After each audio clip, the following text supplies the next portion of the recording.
ብሔራዊ ማሕበር ሰራዊት ኢትዮጵያ ቀይሕ ባሕርን በር ባሕርን ተፈጥራዊ መሰል ኢትዮጵያ ኣብ ትሕቲ ዝብል መሪሕ ሓሳብ ዘተሳሊጡ ኣብ ሰራዊት ምክልኻል ሓላፊ ዋና መምርሒ ትምህርትን ስልጠናን ጀነራል ይመር መኮነን ኣብቲ እዋን ከም ዝበልዎ ዋንነት በር ባሕሪ ብሔራዊ ረብሓ ኢትዮጵያ ካብ መረጋጋጽ ብተወሰኺ ኣብቲ ከባቢ ዝረኣዩ ስጋኣታት ጸጥታ ብሓባር ምክልኻል ዘኽእል ስትራቴጂካዊ ዓቕሚ ዝፈጥር ከም ዝኾነ እውን ኣረዲኦም ሕቶ በር ባሕሪ ኢትዮጵያ ሓበራዊ ተረባሕነትን ዞባዊ ውህደትን መሰረት ዝገበረ ከም ዝኾነ እውን ኣብሪሆም እትሕቶ ምላሽ ንኸረክብ ንቑሕ ተሳትፎ ከም ዝሓትት ብምሕባር እዚ ድማ ጥንኩር ተሳትፎ ኣባላት እቲ ማሕበር ወሳነ ኢሎም ኢትዮጵያ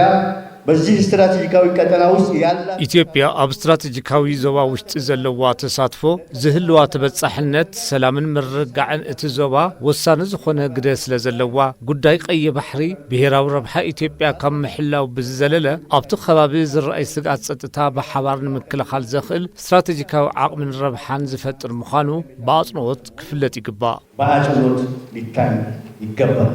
ካብ ዘበነ ስልጣነ ኣክሱም ጀሚሮ ኣዶሊስን ዛይላን በር ባሕርን ንግድን ኢትዮጵያ ኮይኖም እናገልገለኹም ዝነበሩ ታሪኽ ዝገልጹ ሓቂ እዩ እዚ ታሪኻዊ ሓቂ ኢትዮጵያ ኣብ ቀይሕ ባሕሪ ዘለዋ ሕቶ ናይ ቀረባ እዋን ድሌት ፖለቲካ ዘይኮነስ ምስ ሉዓላውነትን ብሔራዊ ህልውናን ዝተኣሳሰረ ታሪኻውን ተፈጥሮኣውን መሰል ኢሎም ኢትዮጵያ ካብ በር ባሕሪ ንኽትርሕቕ ምግባሩ ንኢኮኖሚ ኢትዮጵያ ከምኡውን ንኢኮኖሚያዊ ምትእስሳር እቲ ዞባ ወሳኒ ከም ዝኾነ ተዛሪቦም ከጥንታዊ የአክሱም ስልጣኔ ጀምሮ አዶሊስና ዜላ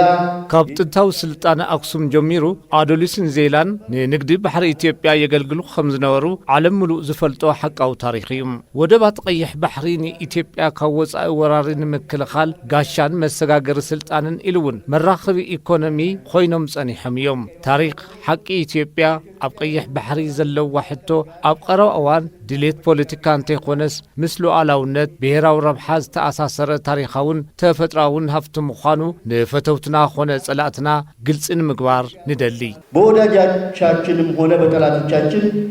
ግልጽ ሊሆን ይገባል ሰላም የሁሉም ሀገር የህልውና ጥቅም ነው ሰላም እንደሁሉ ሀገር ረብሓ ህልውና እዩ ታይ ማለትዩ ረብሓ ህልውና ሁሉ ዋጋ እትኸፍለሉ ረብሓ ማለትዩ ስለዚ እዚ ማሕበር ከም ቀደም ድሕሪ ሕዝቡ ለሰላም ለኽፈል ዋጋ እናተመነ ክኸፍለሎም ወለደውን ንክኸፍል ክገብረሎም ሀገር ዝብል ነገር ሓደ ቋንቋ ያህልውና ኢትዮጵያ ዝብል ነገር ሓደ ቋንቋ ያህልውና በአፍ ኢትዮጵያ ማለት ረብሓ ይብሉ ለኢትዮጵያ ዝኽፈል ዋጋ ሁሉ ንኽፈል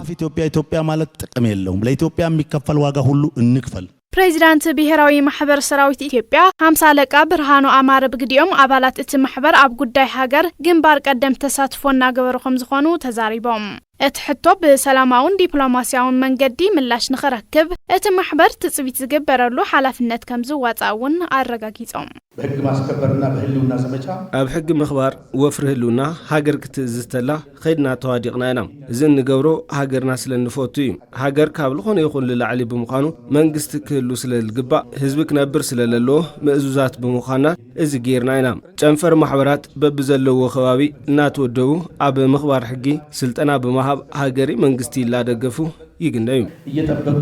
ይገኛሉ